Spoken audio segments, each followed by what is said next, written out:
Class भी हमें विनय तो डेडिकेट करेंगे, ठीक है। ये रहा विनय, तेरे लिए है भाई। क्या है टॉपिक का नाम है? Electromagnetic wave. तो इलेक्ट्रोमैग्नेटिक वेव के बारे में थोड़ी देर में पढ़ेंगे, लेकिन जो है वो यहाँ पढ़ेंगे। देखिएगा कि मैक्सवेल एक फिजिशियन थे, उन्होंने एम्पियर के सर्किट लॉ था ना जो, उसको मॉडिफाई करा था और नाम क्या रख दिया था फिर? मैक्सवेल एम्पियर लॉ रख दिया था। तो इससे पहले हमें ये पता होना चाहिए कि भाई एम्पियर ने क्या कहा था। एम्पियर ये बोला कि जैसे ये इमेज दिखाई दे रही है आपने, ये क्या है? एसी सोर्स, करंट गया कौन सा? इंडक्शन करंट और कंडक्शन करंट। सी का मतलब है कंडक्शन। यहाँ से गया भाई इस वायर से, यहाँ से उसने दो लूप लिए, एक ये C1 ले लिया और एक C2 ले लिया। प्रेरित बीच में क्या लगा रखा है? ये कैपेसिटर जिसकी एक प्लेट है P, एक है क्या ये। फिर कौन सा करंट है? Conduction current. उसने कहा कि C1 के चारों ओर एक मैग्नेटिक फील्ड का, देखो इसका क्या मतलब है? Integration. The line integral of magnetic field at point C या for loop C is equal to mu naught I. ये लॉ किसने दिया था? एम्पियर ने। देखो लिख भी रखा है ampere law, ampere circuit law in the mathematical form. Mathematical form का मतलब जो हम कैलकुलेशन लिख रहे हैं भाई, क्या लिख रहे हो अभी तुम? कि द लाइन इंटीग्रल ऑफ, क्या था क्या था? Line integral of magnetic field is equal to the mu naught times of the current flowing through the wire. देखो लिख रखा है। अब इसने थोड़ा सा इसको एक्सप्लेन किया कि if we consider a parallel plate capacitor consisting of a plate P and Q, जो हमने अभी अभी देखी हैं, ये रही एक प्लेट है P, एक प्लेट है Q, पैरेलल प्लेट कैपेसिटर।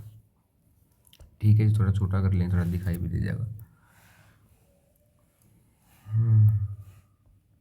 तो पैरेलल प्लेट कैपेसिटर के बीच में attach to a source of alternating EMF, ये नीचे जो EMF था हमारा, then the conduction current in the circuit is IC the from ampere circuit law. वही सेम बात आ गई विनय कि the line integral of magnetic field from the close loop C1 is equal to the mu naught times of the conduction current. Vinay सही बात है? सही है। तो फिर इसने क्या कहा कि जी यहाँ तक बात तो ठीक थी उसकी, लेकिन जब करंट देखा ना, जब मैग्नेटिक फील्ड देखा किसके बीच में, P के और Q के बीच में, वहाँ मैग्नेटिक फील्ड मिला। अब वहाँ मैग्नेटिक फील्ड आया कैसे? तो लिख रखा है देखो, in the air gap that means between the plates of the capacitor we consider a close loop C2 between the plates of the capacitor. तो वहाँ तो एम्पियर सर्किट लॉ के हिसाब से क्या होना चाहिए था कि the line integral of magnetic field in A close loop C2 किसके बराबर होना चाहिए था विनय? म्यू नॉट वहाँ पर करंट। अब जब वहाँ पे वायर ही नहीं है तो कंडक्शन करंट कितना हो गया? 0। तो भाई वहाँ कितना होना चाहिए था? 0। लेकिन प्रॉब्लम ही तो यही थी, ये बात लॉजिकली सही नहीं थी। लिख रखा है from the equation 1 and 2 it is clear that the left side of the both sides are equal but right side is not equal. एक बार तो 0 आ गया, एक बार कितना आ गया?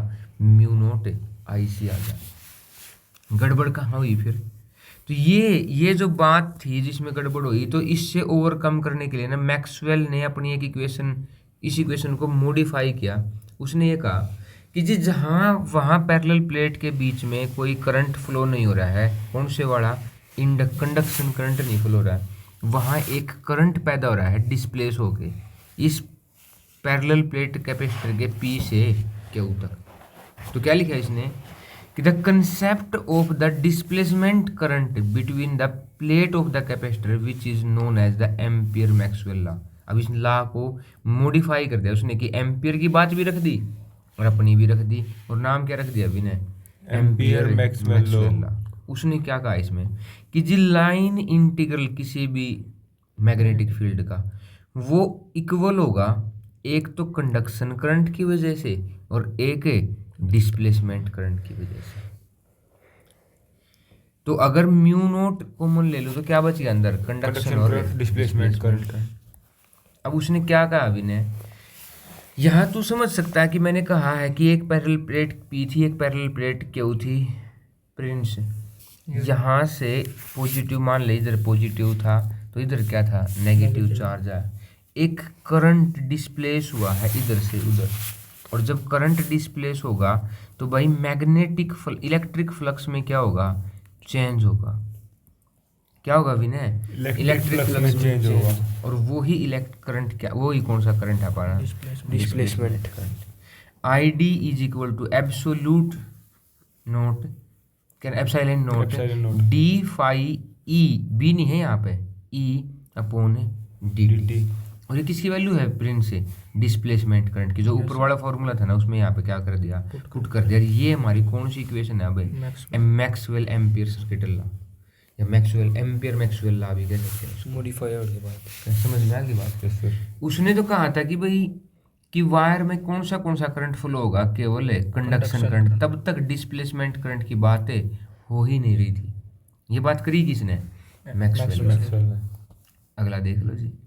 अब इसी बात को प्रूफ करने के लिए ना उसी कंटिन्यूटी को थोड़ा समझते हैं कि it can be shown that the current in the circuit flowing continuously, मतलब लगातार फ्लो हो रहा है। हमारी जो इमेज बनी थी वहाँ पे आईसी फ्लो हो रहा था, यहाँ भी आईसी था प्रिंस, यहाँ पैरेलल प्लेट कैपेसिटर थे, फिर यहाँ फिर आईसी था, और यहाँ क्या था हमारा एसी सोर्स था, ये पी और क्यू था।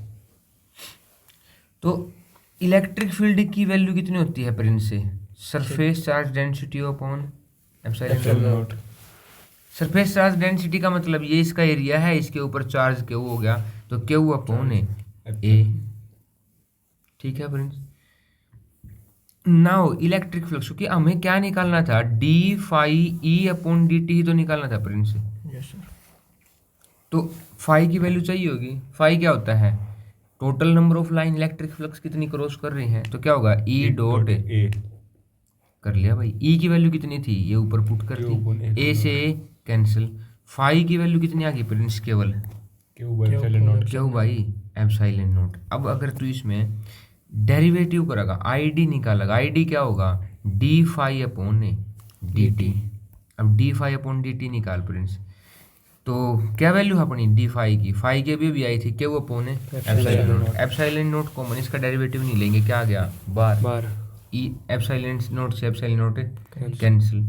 D Q upon d t, I का फॉर्मूला क्या होता है, क्यू बाई टी। तो ये किसके बराबर हो गया, मतलब ये ही चीज डिस्प्लेसमेंट करंट ही कंडक्शन करंट बन जाए, और कंडक्शन करंट ही किसको बना दे अपने आप डिस्प्लेसमेंट करंट को। और ये क्या शो कर रहा है, किसी भी एक सर्किट में कॉन्टिन्यूटी को शो कर रहा है। यहाँ पे एसी करंट है, यहाँ कंडक्शन, फिर यहाँ डिस्प्लेसमेंट करंट और यहाँ कंडक्शन करंट है। यही बात है नहीं है? ये है। तो फिर हम आगे चलते हैं भाई। फिर अब देखो डिस्प्लेसमेंट करंट क्या है और क्यों है। सिंपल सी डेफिनेशन है फ्रेंड्स, देखो the displacement current is the current which arise, मतलब पैदा होता है बिटवीन प्लेट्स के बीच में of a capacitor during charging of the capacitor. क्योंकि एक साइड कैपेसिटर लगाया था, एक साइड दूसरा था, यहाँ पे धीरे धीरे पॉजिटिव चार्ज बढ़ेगा, यहाँ धीरे धीरे नेगेटिव।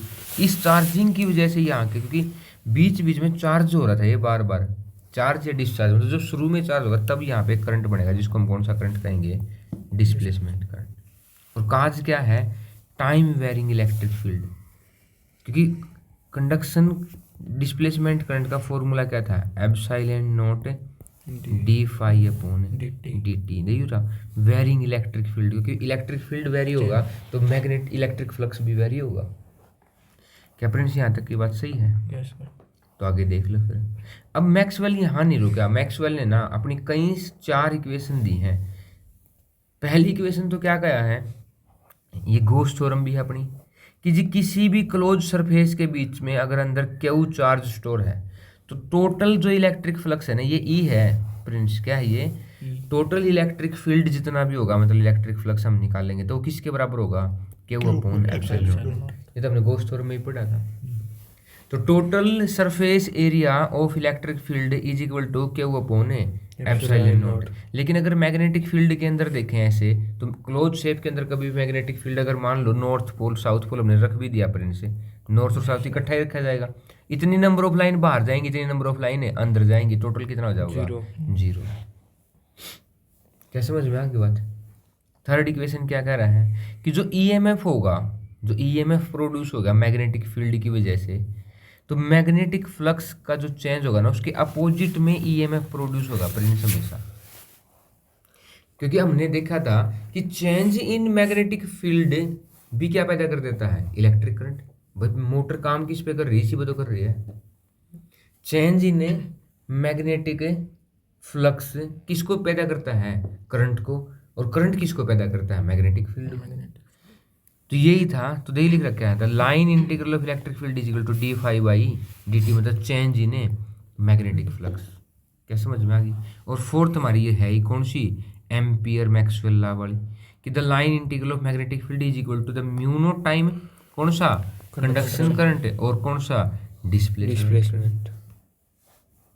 ठीक है विनय? Yes sir. ठीक है, तो भाई हम फिर आगे चलते हैं। अब देखो इसने कहा कि कौन होगा सोर्स किसका? ईएम वेव का। तो एक ईएम वेव पैदा ही कैसे होती है? देखो लिख रखा है the EM wave can be produce by accelerated charge particle. केवल पार्टिकल के द्वारा नहीं, कैसा पार्टिकल होना चाहिए? Accelerated charge. मतलब ऐसा भी नहीं है कि एक पार्टिकल था यहाँ से यहाँ जा रहा है उसकी वेलोसिटी v है ना, वो क्या होना चाहिए? वो एक्सेलरेट होना चाहिए, मतलब उसकी वेलोसिटी भी क्या होनी चाहिए? चेंज। तभी वो क्या पैदा करेगा?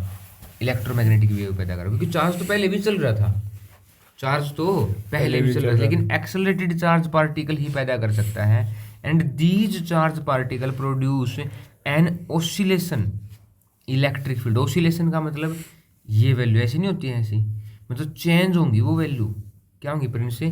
Change in the space and which that means the oscillating electric field and magnetic field regenerate each other. आगे नीचे इमेज भी बनी हुई है कि इस साइड अगर मान लो एक्स की ऐसे इलेक्ट्रिक फील्ड चेंज हो रहा है, ऐसे हमारा मैग्नेटिक फील्ड चेंज हो रहा है, तो क्या बनेगी? तो हमारी इलेक्ट्रोमैग्नेटिक वेव बनेगी फ्रेंड्स। कैसे? ये देखो नीचे मैं यहाँ समझा रहा हूँ। इसने लिखा है कि ये हमारा एक्स एक्सिस है फ्रेंड्स, ये हमारा वाई एक्सिस, वाई ये है, और हाँ ये कौन सा है? Z axis. इसने कहा कि अगर एक्स वाई प्लेन में ऐसे करके हमारा इलेक्ट्रिक फील्ड चेंज हो रहा है, तो फिर ऐसे करके ऐसे इस तरफ से ये कौन सा होगा? मैग्नेटिक फील्ड होगा। देखो ये तो इसने क्या दिखाया यहाँ पे? Magnetic field. और ये ऊपर वाला कौन सा है? Electric field.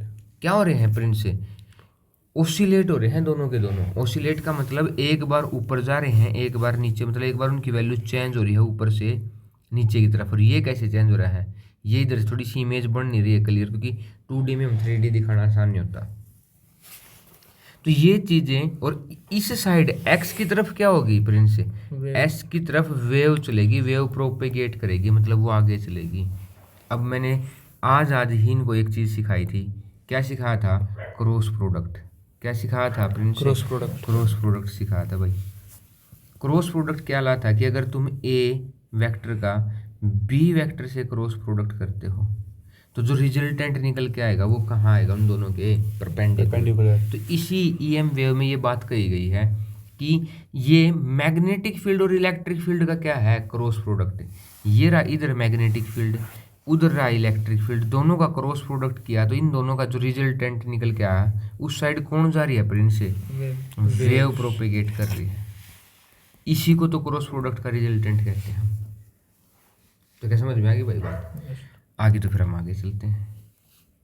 इसने कहा कि यहाँ पे इलेक्ट्रिक फील्ड को हम किस तरीके से रिप्रेजेंट करेंगे। तो इलेक्ट्रिक फील्ड हमारा ये रहा इलेक्ट्रिक फील्ड की इक्वेशन कि E is equal to e naught मतलब मैक्सिमम वैल्यू इलेक्ट्रिक फील्ड की साइन, क्योंकि ये जो ग्राफ होता है ये साइन का और कोस का ही ग्राफ होता है। ऐसे साइन के एक्स माइनस ओमेगा टी जे। अब यहाँ पे जो ये के है ना, इसकी वैल्यू है 2 pi by lambda.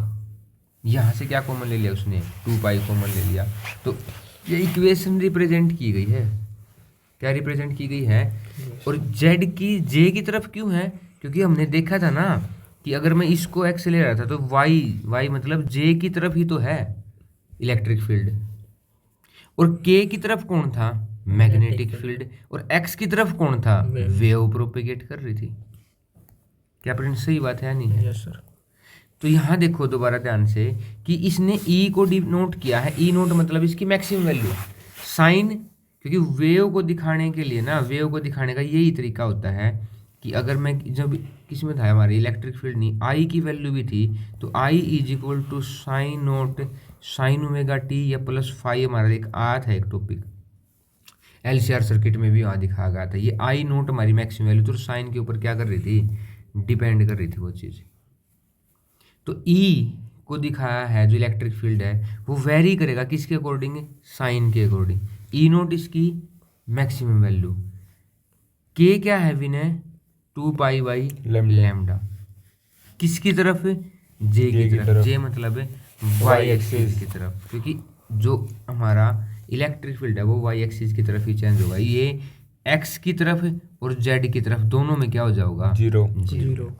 Magnetic field B is equal to B naught इसकी मैक्सिमम वैल्यू, साइन के एक्स ओमेगा टी, और के मतलब जेड एक्सिस की तरफ, एक्स में और वाई में दोनों में क्या होगा प्रिंस, जीरो होगा। क्या यहाँ तक की बात समझ में आ गई? आगे देखो फिर, अब इसने कहा कि एक एक्सपेरिमेंट से हम इस बात को प्रूव कर सकते थे या प्रूव किया था कि भाई इलेक्ट्रोमैग्नेटिक वेव कैसे प्रोड्यूस की गई। देखो इसने कहा कि हमने एक एसी सोर्स ले लिया यहाँ से, कौन सा सोर्स ले लिया, एक मतलब पोटेंशियल डिफरेंस अप्लाई कर दिया यहाँ से इंडक्शन कोयल के द्वारा। ये हमारे दो हैं जो ईएम वेव को प्रोड्यूस करेंगे, लिख रखा है the highly polished metallic spheres. इतने पोटेंशियल डिफरेंस से काम नहीं चला, हमने बहुत हाई पोटेंशियल दिया था। हमने उसके लिए एक और चीज़ की कि एक प्लेट ऊपर ले ली, एक प्लेट नीचे ले ली, ऊपर हमने लाइट वेव फॉल करी, इसके ऊपर क्या फॉल करी प्रिंस से, लाइट वेव। लाइट वेव क्या दिखाता है, क्या करते हैं, एमिशन शो करेंगे किसका, इलेक्ट्रॉन का, इलेक्ट्रॉन्स क्या करेंगे, एमिशन शो करेंगे, और एमिशन से पोटेंशियल डिफरेंस और ज़्यादा क्या हो जाएगा, इंक्रीज। जब बहुत ज़्यादा हाई पोटेंशियल डिफरेंस इंक्रीज होगा तो यहाँ से इलेक्ट्रॉन निकल के एक जगह से दूसरी जगह जाना ट्रांसफर कर देंगे।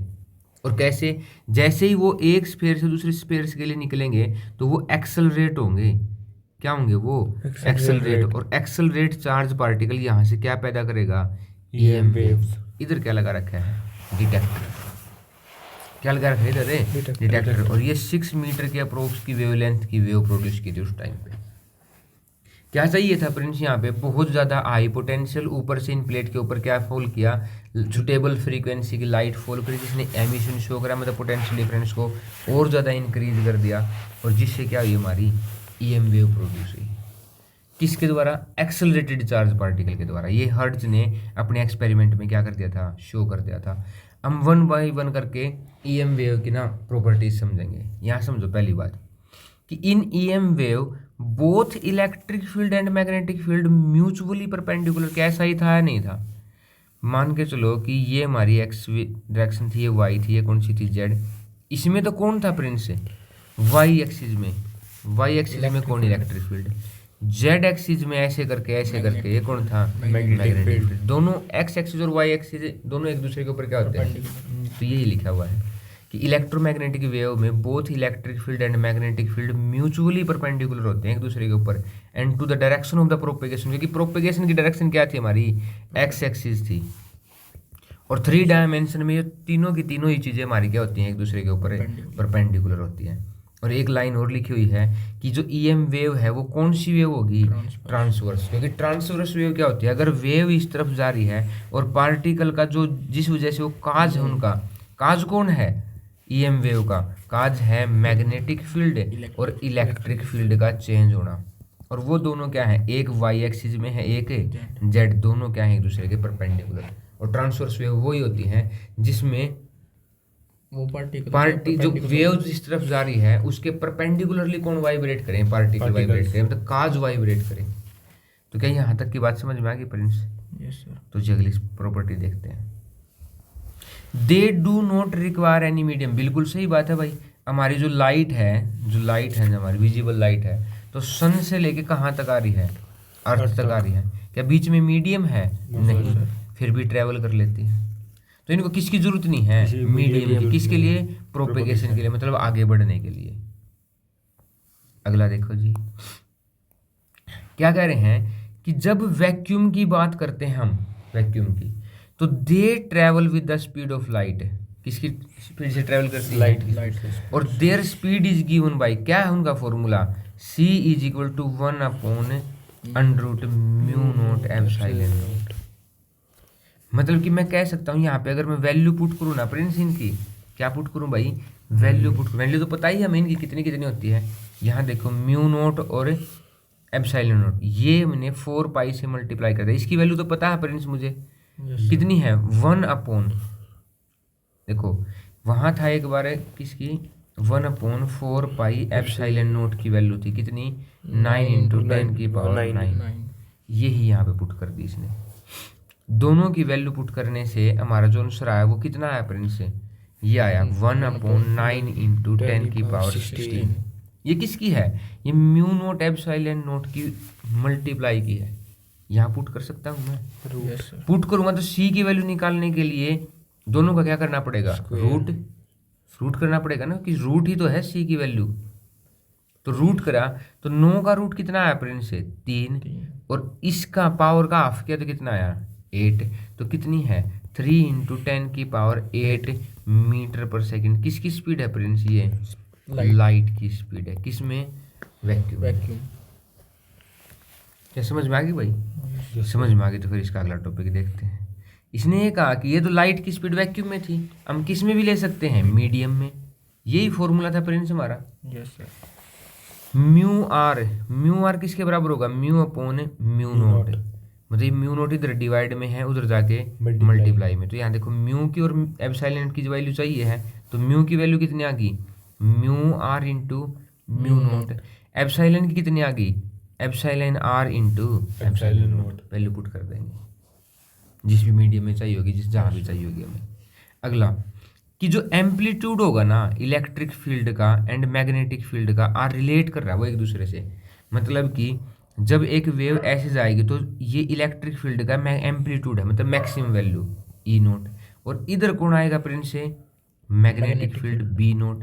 इन दोनों का रिलेशन क्या है कि E0/B0 is equal to speed of light.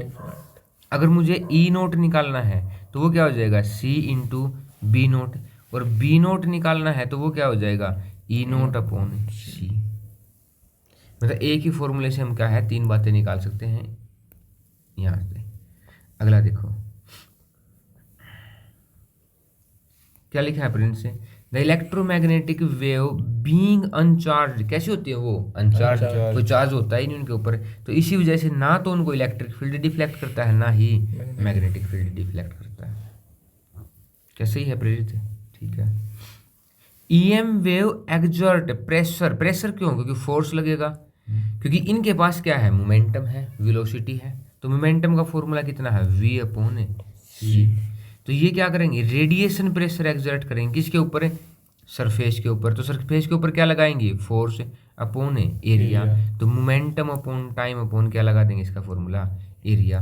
तो ये हमारा क्या कहा इसने कि जो इलेक्ट्रोमैग्नेटिक वेव है वो क्या एक्सर्ट करेंगे, हमेशा प्रेशर एक्सर्ट करेंगे किसके ऊपर है, सरफेस के ऊपर, जिसके ऊपर वो फॉल करेंगे।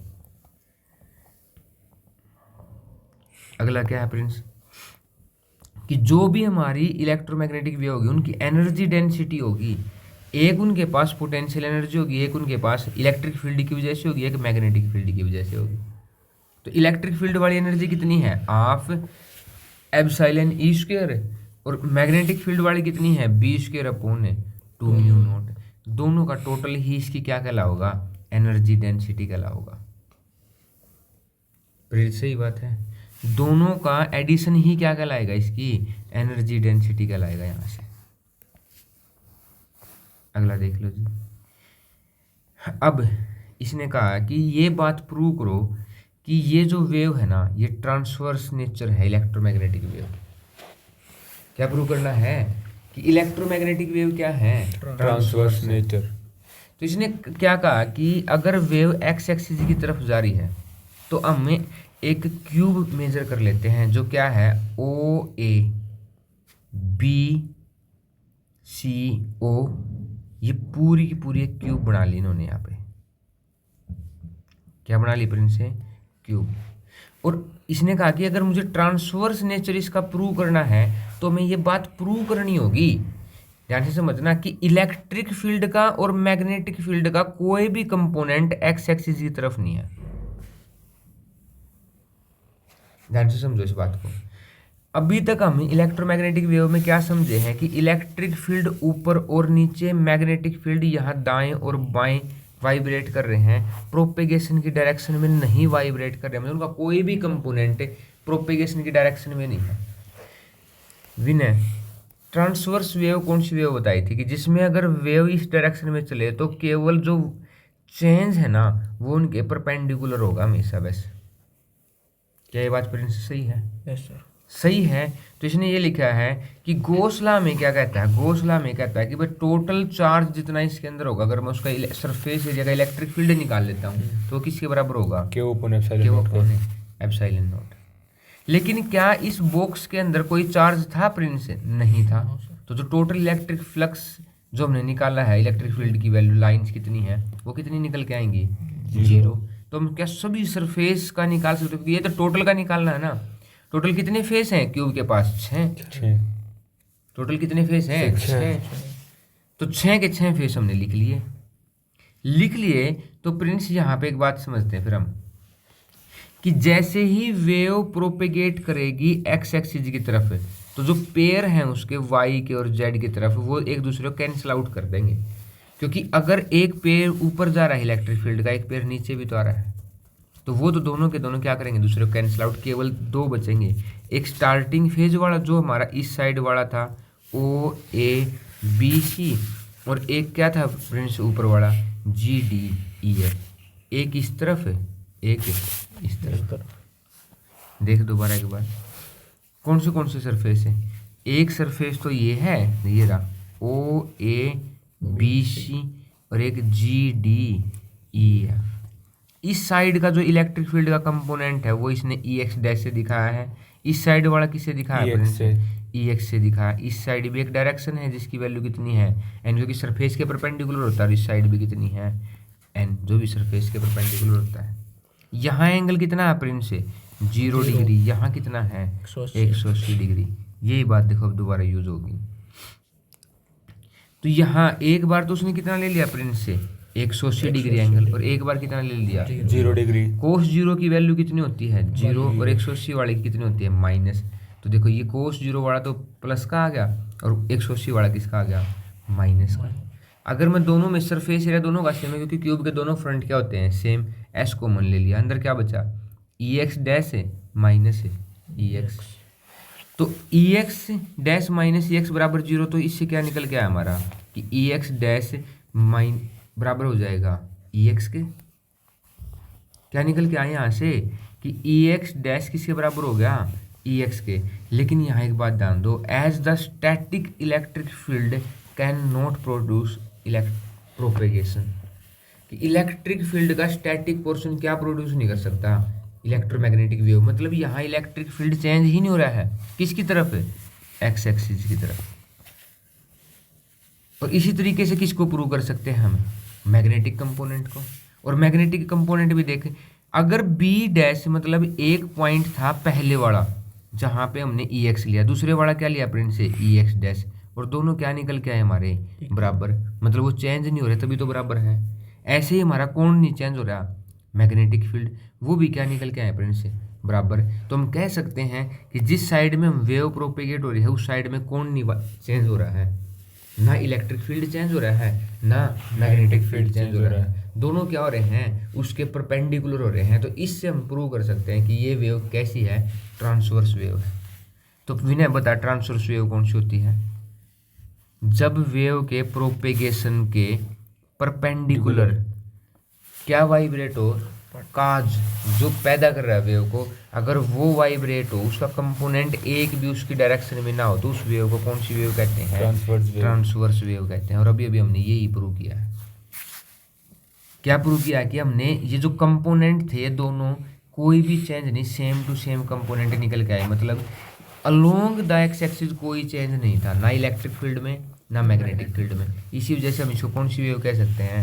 ट्रांसवर्स ट्रांसवर्स वेव वेव कह सकते हैं।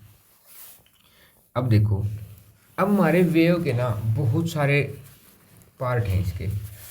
तो सबसे पहले हमारी कौन सी वेव है प्रिंस है? Radio wave. रेडियो वेव है भाई। कौन सी है? Radio wave. वेव। अब वेव है तो उनके पास फ्रीक्वेंसी भी होगी, यस सर। और इनकी फ्रीक्वेंसी ही इनको अलग अलग तरीके की वेव में डिफाइन करेगी। तो सबसे पहली वेव हमारी रेडियो। तो ये वो वेव हैं प्रिंस जिनकी फ्रीक्वेंसी कितने हर्ट्ज से लेके, अब हर्ट्ज किसकी यूनिट है? फ्रीक्वेंसी की। एक हर्ट्ज का मतलब है 1 ऑसिलेशन इन 1 सेकेंड, 2 हर्ट्ज का 2 oscillations और 3 हर्ट्ज का। 3 oscillations तो कितने ऑसिलेशन है? 5 × 10 की पावर 5 से लेके 10 की पावर 9 हर्ट्ज तक। कौन सी वेव होगी? Radio wave. Radio wave. अब मेथड ऑफ प्रोडक्शन की रेडियो वेव कैसे प्रोड्यूस की जाती है? तो these are produce by the rapid acceleration और डी एक्सेलरेशन। ठीक है, क्या होंगे? रैपिड एक्सेलरेशन है और डी एक्सेलरेशन चार्ज पार्टिकल के, उससे हम क्या प्रोड्यूस कर सकते हैं? अपनी रेडियो वेव। एरियल से मतलब चार्ज पार्टिकल से, यहाँ पे इसने कहा इसको। अब इसके यूज क्या होंगे प्रिंस से? यूज हैं कि देख क्या यूज करते हैं हम? रेडियो वेव भेजते हैं भाई, रेडियो चलती भी अपने घर पे। टेलीविजन कम्युनिकेशन का सिस्टम भी भेजते हैं, वो भी किसके अंडर है? Radio wave. These are use in the cellular phones में भी कौन सी वेव है? Radio wave. These are use in sky wave propagation, मतलब कि अगर मैं यहाँ से वेव ऊपर प्रोपेगेट करूँ वो टकरा के वापस आएंगी, ऐसे वेव प्रोपेगेट करते थे पहले। एक चैप्टर में है कि ऊपर जाएंगे, ऊपर रेडियो वेव उसको वापस टकरा के एटमॉस्फेयर से, ऊपर वाले एटमॉस्फेयर से, आयनाइज एटमॉस्फेयर जो अपना, वहाँ टकरा के नीचे आएंगी। और यहाँ से मतलब यहाँ से हमने एक आदमी से सेंडर था और यहाँ कौन है? रिसीवर। रिसीव होगी। क्या समझ में आ गई? अब अगला देखो। हाँ जी, अगली कौन सी वेव है प्रिंस? माइक्रोवेव। तो ये भी दूसरे तरीके की वेव है, बस फ्रीक्वेंसी में तो है कि ये कौन सी है? 1 गीगाहर्ट्ज से लेके 3000 गीगाहर्ट्ज तक की 300 फ्रीक्वेंसी। गीगाहर्ट्ज से। हाँ 300 गीगाहर्ट्ज। तो 1 गीगाहर्ट्ज से लेके प्रिंस 300 गीगाहर्ट्ज से प्रोड्यूस। अब ये क्वेश्चन पूछे जा सकते हैं कि प्रोड्यूस कैसे होती है? These wave produce by special vacuum tubes के अंदर प्रोड्यूस की जाती हैं। जो ऐसे ये जो सारे हैं ना, ये मीडियम, ये इनके अंदर मटेरियल यूज किया जाता है जिससे क्या की जाती है? प्रोड्यूस की जाती है। कौन सी? माइक्रोवेव। अब माइक्रोवेव के काम तो बहुत ज़्यादा फेमस है, देखो क्या क्या है। क्योंकि due to their the short wavelength, क्योंकि जैसे जैसे फ्रीक्वेंसी बढ़ती है तो lambda is equal to 1/f frequency के इनवर्सली प्रोपोर्शनल होता है। तो जैसे जैसे फ्रीक्वेंसी बढ़ती है तो क्या घटती है प्रिंस? वेवलेंथ। और इसने कहा कि इसको किस में यूज करते हैं? रडार सिस्टम में। और कौन सा रडार सिस्टम है? जिसमें हम देखो टेनिस बॉल की स्पीड नहीं मेजर करते हैं, क्रिकेट बॉल की भी स्पीड मेजर करते हैं, ऑटोमोबाइल्स व्हीकल की भी स्पीड मेजर करते हैं। वो कौन सी वेव होती है हमारी? माइक्रोवेव ही होती है। और किस में होती है? तुमने एक माइक्रोवेव ओवन भी देखा होगा, माइक्रोवेव ओवन, वो भी किस, उसमें भी कौन सी वेव यूज होती हैं? माइक्रोवेव। मतलब वो ऐसी सुटेबल वेव होती है प्रिंस से, जिससे मान के चलो कि ये हमारा वाटर मॉलिक्यूल है और ये हमारी वेव है, वो वेव बार बार आके इस वाटर मॉलिक्यूल को टकराएगी, इतना वाइब्रेट कर देगी, ये अपने आप से में ही क्या पैदा करना स्टार्ट कर देगा? हीट पैदा करना स्टार्ट कर देगा। और माइक्रोवेव में हमेशा ना कैसी चीज़ें यूज करेंगे हम? हमेशा वाटर, जिनके अंदर वाटर होगा ना वो ही चीज़ें माइक्रोवेव के अंदर क्या होंगी? गर्म होगी, नहीं तो गर्म होंगी नहीं। अगली है ji Prince IR wave. Infrared wave तो बहुत फेमस है। तुम कभी भी ईंट के पास बैठे हो, जैसे मान के चलो कोयला जल रहा है कहीं पे भी, अंगीठी बाढ़ के, तो अंगीठी के पास अगर तुम कहीं भी बैठे हो तुम अपने आप हीट महसूस होगी। तो वो कौन सी वेव होती है? इंफ्रारेड। देखो लिख रखा, these are the wave of frequency ranging from इतने हर्ट्ज से लेके इतने हर्ट्ज तक। कैसे प्रोड्यूस होती हैं? हॉट बॉडीज के पास में जो मॉलिक्यूल होते हैं, समटाइम्स दे क्या है? Referred as the heat wave. इनको कई बार हम क्या कहते हैं? हीट वेव भी कहते हैं। तो किस में यूज करते हैं? क्या यूज करेंगे? अगर मान के चलो आपकी मसल में स्ट्रेन आ गया है, खींच गई है, तो उनको गर्म करके तो ठीक करेंगे। तो कौन सी वेव देंगे प्रिंस से? Infrared wave. For the producing the dehydrating fruit, मान के चलो फ्रूट है जिसमें हमने ये वेव छोड़ी, मतलब हीट छोड़ी, तो उसमें से वाटर वेपर अपने आप बाहर निकलने स्टार्ट हो जाएंगे। तो उनको डिहाइड्रेट मतलब पानी की कमी खत्म करने के लिए। इन सोलर वाटर हीटर, मान के चलो कि हमने एक ऐसा वो ले लिया, ईटर ले लिया जिसमें साइड चारों तरफ ब्लैक था, ब्लैक बॉडी उसमें क्या कर रही है, अपने आप पहले ईट एब्जॉर्ब करेगी और फिर किसको ट्रांसफर कर देगी, सारी वाटर को। अगला, in the checking the purity of the sample, किसी किसी चीज़ों की प्योरिटी चेक करने के लिए, जैसे डायमंड हो गया, उनमें से इंफ्रारेड वेव गुजार के देखेंगे कि अगर वो सही से जा रही हैं तो एक इमेज बनेगी जिससे पता लगेगा कि क्या प्योर है या नहीं है। In green house to keep the plant warm, green house में भी इन वेव के द्वारा हम क्या कर सकते हैं, प्लांट को गर्म रखते हैं। वेदर प्रोकास्टिंग में भी, मतलब मौसम कैसा होगा उसके बताने के लिए, एनर्जी देने के लिए सेटेलाइट में, क्योंकि जो एनर्जी की फॉर्म है वो कौन सी है, इंफ्रारेड फॉर्म है। अब लास्ट कौन सी आ गई प्रिंस हमारी, विजिबल वेव। कौन सी है, विजिबल वेव। विजिबल वेव कौन सी होंगी, जो हमें दिखाई देती हैं जी, जैसे कौन सी, ये रंग दिखाई देते हैं। तो रंग कैसे दिखाई देते हैं प्रिंस से, तो देखो इनकी फ्रीक्वेंसी और मेथड कैसे होगा, ये तो इनकी फ्रीक्वेंसी होगी इतने हर्ट्ज से लेके इतने हर्ट्ज तक, लेकिन मेथड कैसे है कि जब भी हमने एक स्पेक्ट्रम देखा था, किसमें, न्यूक्लियाई, एटम और न्यूक्लियाई में, कि जो न्यूक्लियाई वाले चैप्टर में जो इलेक्ट्रॉन थे वो इलेक्ट्रॉन एक्साइटेड स्टेट में चले जाते थे, और जैसे ही वो एक्साइटेड स्टेट से नॉर्मल स्टेट में आते थे तो क्या छोड़ते थे, वो विजिबल स्पेक्ट्रम छोड़ते थे। क्या छोड़ते थे वो, विजिबल स्पेक्ट्रम। ये वही है उनका वाला। क्या समझ में आ गया प्रिंस। और लास्ट हमारा कौन सा है, जिनकी सबसे ज़्यादा हाई फ्रीक्वेंसी होती है, क्वेश्चन भी आया है, 8 × 10⁻14 और 5 × 10⁻17 अर्ज तक को किसने डिस्कवर की थी, रिटर ने। सबसे खतरनाक वेव होती हैं। Method of production, UV rays are the produce by sun, sun के द्वारा very hot bodies and excitation of the inner cell of the electron. Cell मतलब बहुत ज़्यादा एक्साइटेड स्टेट में जाते हैं, तब जाके कौन सी वेव प्रोड्यूस करते हैं प्रिंस से, अल्ट्रावायलेट रेडिएशन। बहुत खतरनाक होती है। यूज क्या क्या दे रखे इन्होंने, for checking the mineral samples by using the property of the, उनकी मतलब कितने ज़्यादा वो, जब ये अल्ट्रावायलेट रेडिएशन छोड़ेंगे तो वो अपने आप को नीचे लेवल में लेके आएंगे, नॉर्मल स्टेट में लेके आएंगे, तो काउंट करने, उनकी एजिंग काउंट करने के लिए। In study of the molecular study, UM spectroscopy. अब ये इसके अंदर है नहीं तो हम इसके ज़्यादा नहीं, बस लाइनें याद रखनी है कि भाई किस किस तरीके से हम इनको यूज करते हैं। और ये हमारा टॉपिक है, यहाँ पे ख़त्म हो जाता है। कौन सा, ईएम वेव का। ओ एक और बच गई, एक्सरे। हाँ, तो एक्सरे क्या है वो देखते हैं लास्ट। एक्स वेव डिस्कवर किसने करी थी, ये क्वेश्चन है, डब्ल्यू रोंटजन ने करी थी। किसने करी थी, डब्ल्यू रोंटजन ने। तो फ्रीक्वेंसी रेंज कहाँ से कहाँ तक है, 3 × 10⁻16 से लेके 10⁻19 तक। और मेथड ऑफ प्रोडक्शन क्या होगा कि high energy electrons are stopped suddenly. जब हाई एनर्जी इलेक्ट्रॉन्स को हम एकदम स्टॉप कर देंगे on a metal of the high atomic number के साथ, तब कौन सी वेव जनरेट होंगी प्रिंस से, एक्सरे। और एक्सरे का यूज़ तो हमने बहुत देखा है हमारे हड्डियों का ढांचा देखने के लिए। जब मैं सीएसएम में था वहाँ भी ये एक रोंटजन मशीन थी, जो बैग के अंदर कितने कॉइन रखे, सारी बैग की इमेजिंग बन जाती थी कि भाई बैग में क्या क्या सामान रखा है, मोबाइल रखा है, ये रखा, सब कुछ दिखाई दे जाता था। वो किसके द्वारा था, वो केवल एक्सरे के द्वारा। Gamma ray last, oh sorry, हाँ गामा रे भी रहेगी भाई। तो कौन सी रहेगी, हाँ मैं दुख हो गया इस चीज़ में कि जो यूवी रेडिएशन, मेरे दिमाग में ना गामा रेडिएशन के बारे में बात आ गई थी। यूवी रेडिएशन और गामा रेडिएशन दोनों अलग अलग हैं। गामा रेडिएशन है जो अल्क वाली है ना, मेरे दिमाग में ये अल्क वाली बात आ गई थी, गामा रेडिएशन वाली।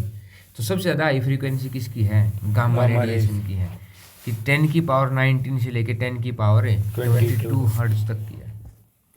तो कौन सी सबसे ज़्यादा हाई फ्रीक्वेंसी वाली, दिमाग में ना कई बार कुछ और मैं सोच रहा था तो गामा रेडिएशन आ गई। जैसे यूवी रेडिएशन सोचते हैं ना, गामा रेडिएशन की बात दिमाग में आ गई। तो इनकी एनर्जी किसके बराबर होगी, B × C के, क्योंकि हमारा इलेक्ट्रिक फील्ड वाला टॉपिक नहीं था, E0/B0 = C, वो फॉर्मूला दोबारा लिख रखा है इन्होंने यहाँ पे। तो गामा रेडिएशन तो सबसे खतरनाक वाली होती है। तो क्या ट्रीटमेंट करती है प्रिंस, ये देखो, कैंसर तक को ट्रीट कर सकते हैं, ट्यूमर को, और कैंसर पैदा भी तो कर सके हैं। जब अल्क की बात कर रहे हैं उसमें भी, तो अल्क का मतलब ऐसे कैंसर टाइप बीमारी है तो हो जाए है, वो डेडपूल का भी हो जाए है। Yes sir. तो उनको कैंसर ट्रीटमेंट में गामा रेडिएशन में तो छोटा है हमने दोनों ना हर बार। Yes sir. तो दूसरा क्या लिख रखा है, to preserve the food stuff from the long time. मतलब अगर हम किसी में से गामा रेडिएशन पास करें तो उसके सारे बैक्टीरिया वगैरह सारा जीवन मर जाएगा, तो लंबे समय तक हम उन्हें स्टोर कर सकें फूड स्टफ ना खाने ने। अगला, to initiate the nuclear reaction है। न्यूक्लियर रिएक्शन में भी को इनिशिएट मतलब स्टार्ट करने के लिए भी किसका यूज कर रहे हैं हमें, गामा Gamma रेडिएशन का। To get the valuable information about the structure of the atomic nucleus. तो गामा रेडिएशन ने न्यूक्लियस के स्ट्रक्चर के बारे में बताने के लिए उसमें जो इन्फॉर्मेशन आ गई कि देखो, इन्फॉर्मेशन इलेक्ट्रॉन से भी आ सकती है, इन्फॉर्मेशन लाइट से भी आ सकती है, इन्फॉर्मेशन कैसे भी आ सकती है भाई। तो एक गामा रेडिएशन भी हमारा क्या प्रोवाइड करेगा, हमें इन्फॉर्मेशन प्रोवाइड करेगा। कि यहाँ तक की बात सही है? सही है। तो बस हमारा यहाँ पे टॉपिक खत्म हो जाता है, फिनिश। और